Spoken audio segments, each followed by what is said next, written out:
See, this is very important and very, I think, relevant question of this time. There are two type of people, as mentioned by scholars.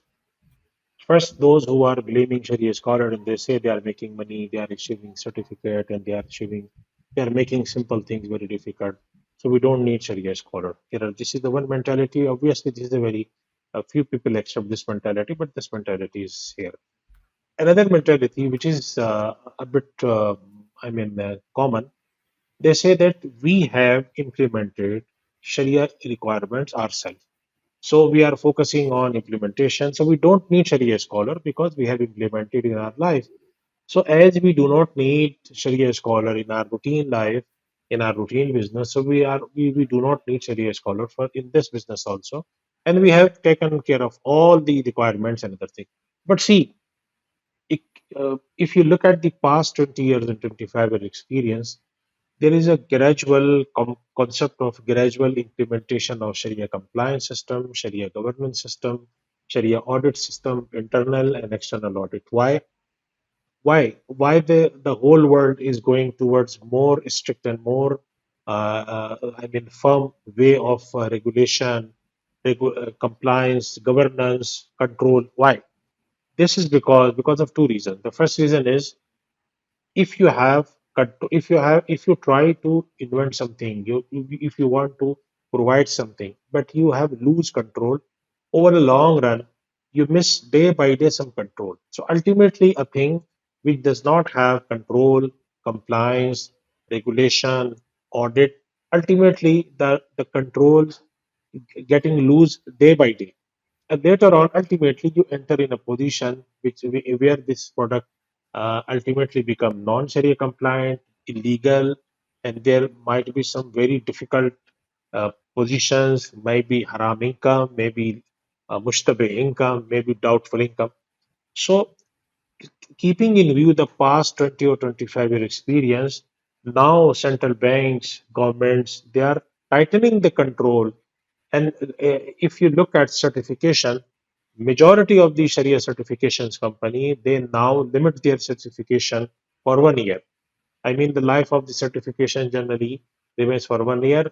After every year, they require some compliance, some audit. See, so these systems, when general public, when all the countries, when the those people who are caring about management, who are more careful about the compliance, if they are inventing this system, obviously this is the collective wisdom, collective logic. If they are inventing this system, if they are implementing this system, it means there is a need for this type of system. So without having the board, without having the advisor, just by implementing, so the two things are very doubtful. The first thing, a person who is doing a business, how can we say that this person is a compliant, is a master in law, in master in Sharia, and master in regulation, and master in other compliance? Obviously, this is not possible. This is the first thing. And the second thing, if you don't have any controlling authority, any person, any body that control, that look after, that see the governance, that ensure the compliance, they conduct the audit, obviously no one is there to control.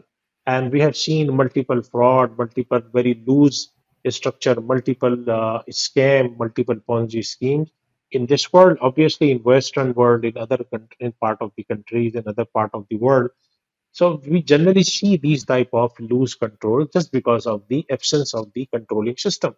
So those who are claiming that we are Sharia compliant without having any board, without having any advisor, without having any Sharia compliance system, they are. I don't think they are successful. Even 1% in 100, they cannot work in the long run in the proper way. So the whole world is now in a phase of more tightening of the compliance, more tightening of the regulation to ensure that we are providing the people what we are claiming. And in Sharia, last point I'm telling you, very important point. When we say we are providing you halal, this is our responsibility from two angles. The first angle is a legal angle, and the second angle is the from a Sharia angle, the angle of Akhirah, day of judgment. We say people we are providing you halal solution, but we are not caring about the about halal status. We are conducting two type of crime. One the illegal, because this is the legal requirement of all countries, even non-Muslim countries. They say if you claim something, you have to provide this thing. And the secondly, when we say we are Sharia compliant, and we are at least bothered about Sharia compliance mechanism. Obviously, we are answerable to Allah Subhanahu wa Taala. Allah Subhanahu wa Taala can ask, he may ask us about our loose behavior, about our least concern on these things. So this is therefore this is not about the income generation for those who are scholars. This is about the developing a system, a controlling mechanism, so that people can be satisfied, the regulator, all the beneficiaries, whether they are regulator, whether they are the people, whether they are general practitioners, they will be happy, they will be satisfied after looking at the system. So working in a system is much better than working in non-system or than in working in chaos. Working in a system, Allah subhanahu wa ta'ala also liked the system. Holy Prophet said, Yadullahi al jama'ah, Allah subhanahu wa ta'ala has mercy on a group. One of the meaning of this, working in a collective way, working in a system is much better than working individually, working in chaos, working without system.